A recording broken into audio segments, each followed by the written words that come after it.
After an entire lifetime, 36 years of wanting and waiting for a Beetlejuice 2, Beetlejuice Beetlejuice has finally arrived.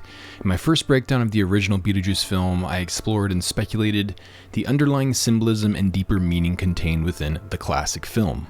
We've been to Saturn. Hey, I've been to Saturn. Sandworms.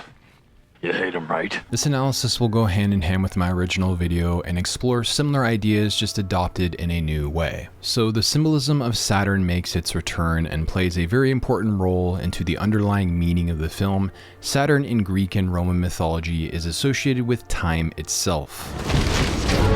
Whoa. Saturn in Greek mythology is referred to as Chronos, hence where the word chronological comes from. Time is that which governs both life, death, and birth, all things that play a major role in Beetlejuice Beetlejuice. It's funny because in my Beetlejuice Explained video, I used a picture of Saturn itself in the background of the thumbnail. And now in Beetlejuice Beetlejuice, you can see the same image of Saturn being used in the background, which wasn't the case in the original film.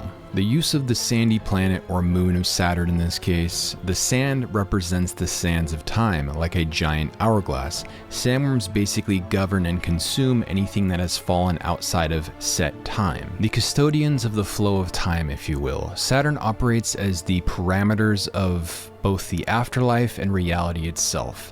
Saturn can be depicted as both Father Time as well as the Grim Reaper or Death. Major spoilers ahead, you have been warned. I also found it perfect that Beetlejuice played the role of psychiatrist for Lydia and Rory. In my first analysis, I described Beetlejuice as representing the id in psychological terms. The purely innate, impulsive, and instinctual parts of the mind. Basically, the part of the human psychology that has zero filter.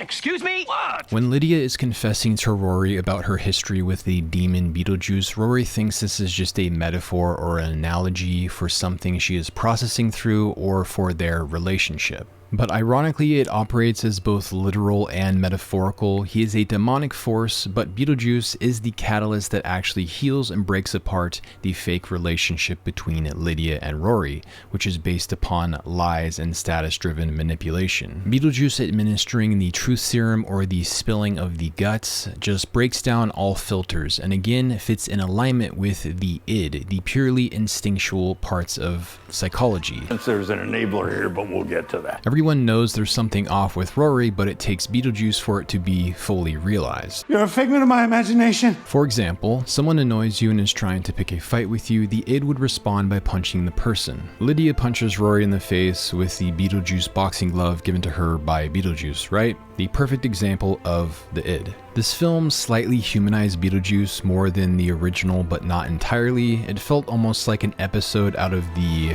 cartoon series. And ironically, in a way, Beetlejuice also helped to heal the relationship between Lydia and Astrid. That ending scene was pretty messed up, and I'm pretty perplexed by it, to be honest, with how real it was or wasn't. Really? Is this a figment of your imagination? So he isn't a good force, that's for sure. He's just a force of chaos, and sometimes that can be a good thing, and sometimes that can be a bad thing. And with the way that it ended, that means that they're doing a Beetlejuice, Beetlejuice, Beetlejuice, right? They have to, right? They can't just leave it on a cliffhanger like that with no answers. So the other two antagonists of the film, Jeremy, the evil ghost boy who tricks Astrid for her soul, has some symbolism hinting at who he actually is. It's mentioned that he died and did what he did to his parents 23 years ago. Numerologically in movies, whenever the number 23 pops up, it's typically hinting at a bad or evil thing. You can do 2 divided by 3 to find out why. Subtle numerology is used by writers and directors all of the time. Beetlejuice, Beetlejuice, Beetlejuice. Wow! Yo! I got demons running all through me. I've seen The Exorcist about 167 times. That time frame was meant to be a clue. I do think the misdirect in the film works very well. It goes from feeling like a cheesy teenage rom-com to a plot device that manages to connect Astrid to her mother and actually provide some suspense. I didn't really like the beginning of the film, to be honest, but the middle and the end, it grew on me. The subplot with Jeremy was very short-lived though. I wish they would have developed his character a little bit more and not just have it come to an abrupt end. And again, Beetlejuice was the chaotic force that sends him into hell. So in this case, the chaos of Beetlejuice was a good thing. The name Astrid apparently means divinely beautiful or beloved of the gods, which I find to be somewhat fitting. So the other antagonist of the film, Monica Bellucci, Dolores, they missed a major opportunity to connect to the first film. When she is putting herself back together, the very last thing she puts on is her wedding ring finger. They showed this missing finger in the trailer, so I thought it was meant to connect back into Beetlejuice having her finger in the wedding scene in the original film. The ring, please. The ring! There you go. I'm telling you, honey, she meant nothing to me. Nothing at all. But she has it and reattaches it. I think leaving it off entirely would have been a smarter decision. It was very disappointing they didn't realize this. She could have been hunting Beetlejuice to get her finger back. Maybe it got returned to those boxes that she was in when Beetlejuice threw it on the ground here in this scene, but who knows? Unless Beetlejuice has 3 wives. What's really weird about this film is all of the connections it has to Bram Stoker's Dracula. Winona played Mina, the reincarnated love of Dracula. Monica Bellucci, the main bride of Dracula. They both are now the brides of Beetlejuice. Dolores being in an evil soul-sucking death cult is very vampire-like. And quite honestly, Winona probably got her role in Francis Ford Coppola's Dracula because of her roles in Beetlejuice and Edward Scissorhands, and the writers of this film were paying tribute to that film. Then, even more so at the end of the film, when Lydia and Astrid are visiting Dracula's castle in Transylvania, they see what you think is Astrid's future husband. The dude's character name on IMDb is Vlad, after Vlad the Impaler, which is who Bram Stoker's Dracula is based upon. Winona says we are. Coppola says we are. So I guess we're married. It's funny how this parallels the ending of the film, that Beetlejuice and Lydia are actually still married, just like Keanu and Winona. Not that it's intentional, I just find it interesting to point out. It is no laughing matter.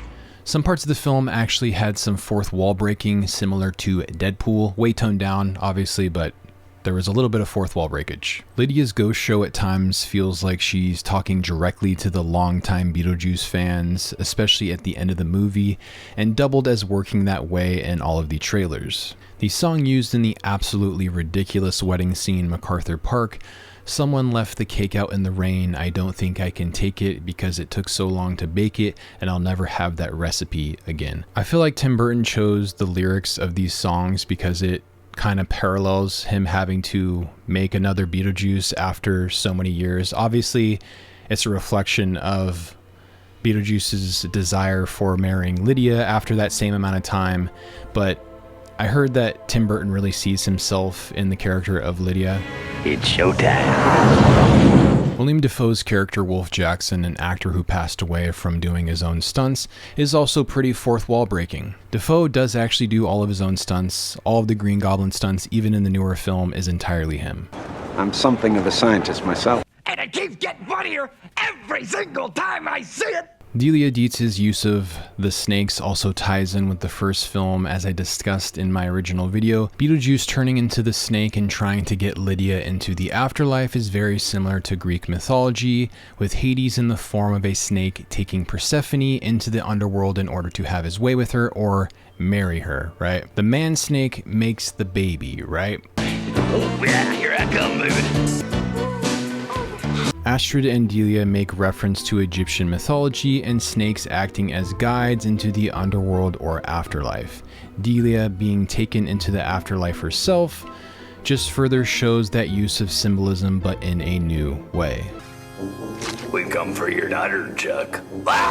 One last thing, Jeremy on Halloween was dressed like James Dean in Rebel Without a Cause. James Dean passed away very young, another hint that he was actually a ghost. Oh yeah, and Danny DeVito drinking all of the cleaning chemicals was very Penguin-like, which I'm sure wasn't an accident. So I think that about covers it. I didn't want to just make another boring review video like every other video online.